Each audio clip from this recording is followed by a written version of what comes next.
Semoga Pak Ustadz selalu dalam lindungan Allah. Amin ya rabbal alamin. Saat akikah anak, bolehkah menerima sumbangan dari teman-teman dan tetangga? Kullu mauludin rahinatun biaqiqatihi. Setiap anak yang lahir tergadai dengan akikahnya. Tulbahu anhu yauma sabihi. Hari ketujuh sembelihkan kambing. Yuhlaku, cukurkan rambutnya. Wa yusamma, kasih nama yang baik-baik, yang bagus-bagus, karena nama adalah doa. Artinya kita bersedekah syukur karena sudah punya anak. Orang susah punya anak sampai bayi tabung ke Singapura 100 juta paling murah. Itu pun tabung-tabung second 9 kilo. Ini Allah minta anak cuman 1 kambing. Berapa harga kambing sekarang? 1 juta, 2 juta. 2 juta setengah udah kambing kelas VVIP udah itu dah. Cuman seekor kambing diminta untuk anak perempuan. 2 ekor anak laki-laki 5 juta. Sudahlah murah 5 juta pun ada juga pikiran bisnis di kepala. Nah, ini kalau ku kasih 5 juta bisa balik 15 ini. La ilaha illallah Muhammadur Rasulullah.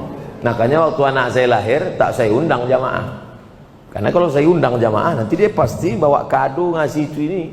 Dia potong aja kambing, undang tetangga-tetangga dekat rumah, makan, habiskan semua, bantai, selesai. Karena kalau diundang orang marhaban itu ini, datang dia, mau kita tolak, banyak pula duit itu kan. Oleh sebab itu maka kita pahami bahwa akikah ini mengasih, bukan menarik. Jangan jadikan akikah sebagai ajang tarik-tarikan arisan. Harus kita pahami dengan baik bahwa akikah ini adalah syukur kita kepada Allah. Tak ada duit hari ke-7, hari ke-14. Tak ada duit hari ke-14, hari ke-21. Tak ada duit hari 21, tak usah tengok kalender lagi setahun, 2 tahun, 5 tahun, 10 tahun, 10 tahun. Kalau ada anak bapak yang belum akikah kemarin, sekarang umurnya udah semester berapa? Udah semester 5, umur 20 tahun. Nah, sekarang diakikahkan, tak apa-apa. Besok pagi akikah. Insya Allah masih sempat saya datang. Tapi akikah saja, jangan pula diayun pakai marhaban. Marhaba ayyanur. Anak semester 5 tu duduk. Tak syukur pula tu pakai kelapa muda. Banyak orang kita ini yang udah lalu-lalu dibuatnya ulang balik.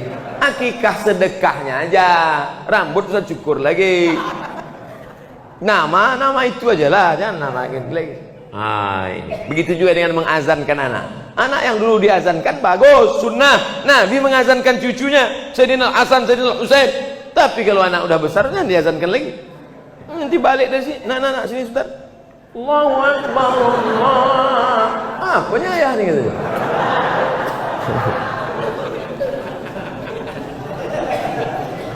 Saya ingin tanya Pak Ustadz, dana infak di masjid boleh tak kita pakai untuk menyantuni anak yatim?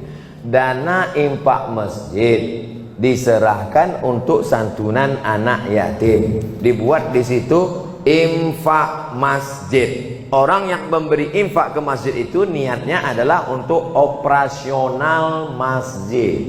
Semua yang terkait dengan masjid dialihkan kepada bukan lokasi alokasinya, maka itu temuan BPK.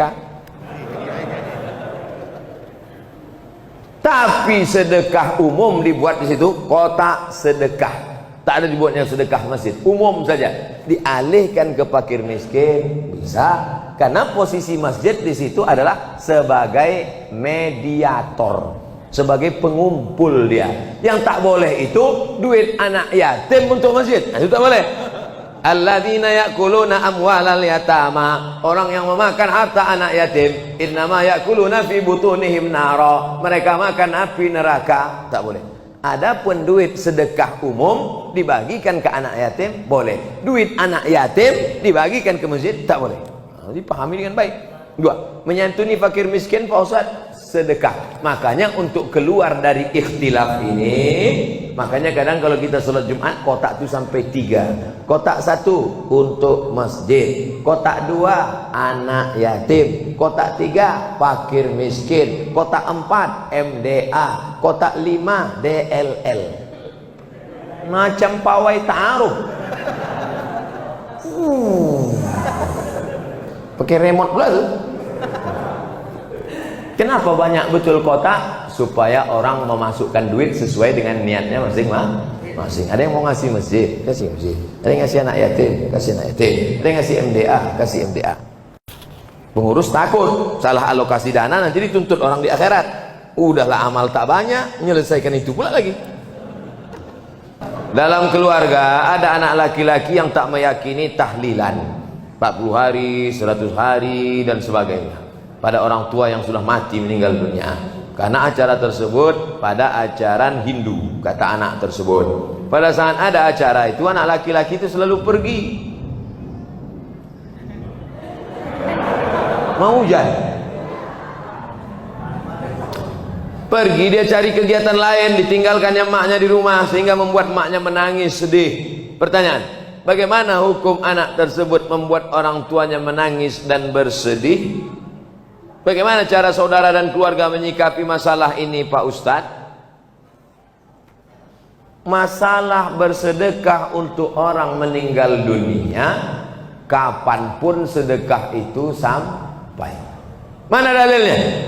Saat sayang betul dengan emaknya, ditanyanya Nabi, ya Rasulullah, ya ummi matat, emakku mati, apa atasaddaqu anha, kalau aku bersedekah sampai tak pahalanya untuk almarhumah emakku? Kata Nabi, sedekahlah engkau, pahalanya sampai. Itulah dalil bahwa sedekah sampai untuk orang mati. Ninggal Fauzan, iya ninggal mati sama itu. Ayu sadaqatu afdal, apa sedekah yang paling afdal? Kata Nabi, sedekah yang paling afdal sakyul ma, memberi air minum. Kalau air minum sampai, apalagi asam pedas baung. Kalau air minum sampai, apalagi bubur kacang hijau. Maka sedekah itu mau berapa hari pun sampai. Yang paling bagus sedekah itu, tak usah tengok harinya, full terus sedekah tiap-tiap hari. Kalau perlu tiap malam, tiap pagi undang anak yatim, kasih makan. Assalamualaikum Pak Panti Asuhan, ya saya sedih betul mak saya meninggal, saya mau bersedekah ke sini. Berapa hari? Selama setahun saya sedekah. Semuanya Pak? Enggak, 2 orang aja. Berapa anak yatim di sini? Ada anak yatim Pak. 1 bulannya berapa biaya dia? 1 bulannya 1 juta Pak. Ini saya kasih 12 juta untuk setahun. Bagus, the best, mantap. Uang sekolahnya sekalian. Adapun ditetapkannya 40, 100, maka tidak ada larangan. Boleh dia laksanakan. Mau 99, mau 100, mau 200. Kenapa? Karena di dalamnya ada unsur bersedekah membagi. Tapi kalau dia buat keyakinan, siapa yang lewat dari 100 maka tak ada pahalanya. Siapa yang ngasih pas hari 100 maka dijauhkan dari azab neraka 100 km. Nah, itu tak ada dalilnya. Tapi kalau dia tak ada berdalil, hanya membuat berbagi begitu saja. Oleh sebab itu maka ini masalahnya umum. Kalau mau bersedekah, bersedekah, berbagi, baca tahlil, baca zikir, baca yasin. Isi tahlil itu apa? 5. Isi tahlil itu 5. Yang pertama doa. Allahumma firlahu warhamhu wa'afihi wa'fu anhu. Doa sampai. Mana dalil bahwa doa itu sampai? Kalau lewat di kuburan, mulut jangan diam saja. Lewat di kubur baca doa.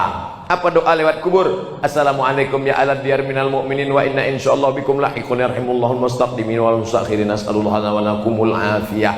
Itu dalil bahwa doa sampai. Yang kedua, kasih makanan. Mana dalil kasih makanan sampai? Sedekah saat air, kata Nabi, sampai. Yang ketiga, berkirim tahlil. Apa itu tahlil? La ilaha illallah, la ilaha illallah, la ilaha illallah. Ya Allah, sampaikanlah tahlil kami kepada almarhum fulan sampai. Mana dalilnya? Pelepah korma dicucukkan ke makam. Kata Nabi, pelepah korma waktu basah bertasbih, tasbihnya sampai pada orang mati. Kalau tasbih pelepah korma saja sampai, apalagi tahmid, tahtim, tahlil orang yang beriman. 4, membacakan Al-Quran. Yang paling afdal kata Imam Nawawi, wa in khatimul Qur'ana fahuwa hasanun. Sebagus-bagusnya hatamkan sehatam Quran. Bagus. Tak sanggup sehatam Quran, pilih hatinya Al-Quran. Apa hatinya Quran? Yasin wal Qur'anil Hakim innaka laminal mursalin. Bacanya pelan-pelan. Ini banyak orang yasinan ujung-ujungnya aja. Tunjaon bayakun. Yang kelima adalah inti tahlil itu ada nasihat setawar sedingin melapangkan keluarga yang terkena musibah. Wahai keluarga yang kena musibah, bersabarlah, innalillahi wa inna ilaihi raji'un. 5 poin itu semuanya kebaikan, kebaikan, kebaikan.